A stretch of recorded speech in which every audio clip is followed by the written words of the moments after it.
En un autobús nocturno, una chica vestida de forma provocativa siguió a un hombre al bajarse. Una vez en la calle, se adelantó a propósito y luego se giró para acusarlo de estar siguiéndola. El hombre, incómodo, lo negó. No quería tener nada que ver con alguien así, pero la chica no dejaba de provocarlo. Ella había notado que él era tranquilo y pensó que podría sacarle algo de dinero. Si le hubiera pedido ayuda con educación, seguramente él habría accedido. Pero entre amenazas y coqueteos forzados, lo único que consiguió fue irritarlo. Él la reprendió por su falta de dignidad y se marchó sin mirar atrás. La chica, molesta, le gritó insultos, pero él no se detuvo. El destino quiso cruzarlos de nuevo. Unos días después, en otra noche cualquiera, él volvió a verla por la calle. Seguía con la misma ropa, como si no hubiera vuelto a casa. Parecía agotada y completamente sola. Esta vez no lo provocó, solo le pidió 10 euros. Tenía hambre, y él sintió compasión. En lugar de darle dinero, decidió llevarla a su casa. Era un pequeño estudio, estrecho y sin vida, con un único sofá que también servía de cama. Le ofreció un vaso de zumo de naranja y un sándwich. Cuando terminó, él acercó la mano hacia sus piernas. La chica lo detuvo de inmediato, agradeció la comida, pero dejó claro que eso se pagaba. Sin embargo, él no tenía malas intenciones. Solo había visto en sus muslos heridas y manchas de sangre. Al fijarse mejor en su rostro, notó marcas de golpes y sangre en la comisura de sus labios. Solo le preguntó con preocupación si alguien la había agredido. Ella respondió con desprecio que si quería algo pagara, y si no, se marchaba. Pero entonces, él la llevó al baño y desinfectó sus heridas con cuidado. Después le pidió que se duchara. Mientras ella se bañaba, él preparó una cama en el suelo. Le dejó dormir en la cama, y él se acostó en el suelo.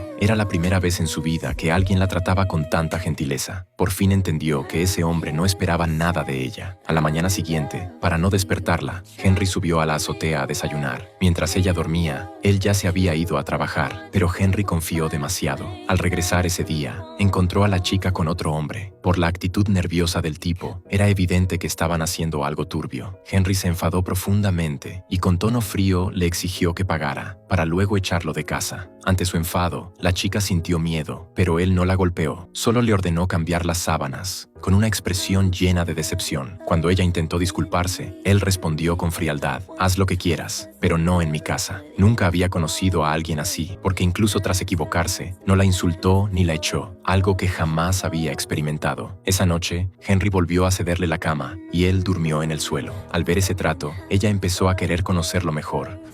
Why were you crying on the bus? Pero Henry no respondió. Seguía siendo reservado, con una tristeza en la mirada, como si nadie pudiera acercarse a él. Trabajaba como profesor sustituto y nunca permanecía mucho tiempo en una escuela, sino que iba cambiando constantemente. Eso explicaba su habitación vacía, ya que solo alquilaba cerca del trabajo por periodos cortos. La escuela en la que trabajaba ahora era de las peores del estado, con alumnos conflictivos. El primer día casi termina en una pelea. Al entrar en clase, se presentó ante los alumnos, pero uno de ellos empezó a insultarlo. Sin dudarlo, lo expulsó del aula. Después pidió a los estudiantes que sacaran una hoja de papel. Pero nadie le hizo caso. En ese momento, un estudiante negro le soltó un insulto directo. Jackass, I asked you a fucking question. El profesor Henry fingió no escucharlo, pero el chico se levantó, avanzó hacia él con actitud agresiva, tomó su maletín y lo lanzó con fuerza contra la puerta del aula. Better back the fuck up before I fucking rock your shit. Henry no se acobardó. That bag, it doesn't have any feelings. It's empty. I don't have any feelings you can hurt either. Okay? I understand you're angry. I used to be very angry too, okay? I get it. You have no reason to be angry with me because I'm one of the few people that's here trying to give you an opportunity. Now, I'm gonna ask you to just sit down and do your best. Con unas pocas palabras sencillas, le dio al chico una salida digna y logró calmar su enfado. ¿Crees que Henry es un buen profesor? En su primera clase, no explicó el temario, sino que pidió a los alumnos escribir una redacción. Imagina que has muerto y desde el punto de vista de tus seres queridos, escribe el discurso de tu propio funeral. ¿Quién manda una redacción el primer día? Puede parecer irresponsable, pero en realidad tenía una intención muy clara. Hay que entender que es un centro para alumnos problemáticos, donde se concentran cientos de estudiantes conflictivos. Cualquier profesor con vocación vive aquí como si estuviera en un infierno diario. Algunos docentes no imponen respeto y suplican atención en clase. Por mucho que levanten la voz, nadie les hace caso. A otros los insultan cara a cara. Sí, aquí los alumnos no respetan a nadie. Los más problemáticos incluso escupen, llegando a hacerlo en la cara del profesor. Si un profesor expulsa a una alumna, los padres aparecen en la escuela y acaban atacando verbalmente al docente, acusándolo incluso de discriminación, de tal palo, tal astilla. Este profesor sabía tratar con jóvenes conflictivos, usando el humor para desactivar insultos llenos de rabia, pero en realidad, en privado, dependía de tranquilizantes para soportar la presión constante. Algunas alumnas vestían de forma provocativa y los profesores intentaban aconsejarlas, explicándoles cómo eso podía afectar su imagen, pero ellas respondían con desprecio, defendiendo su libertad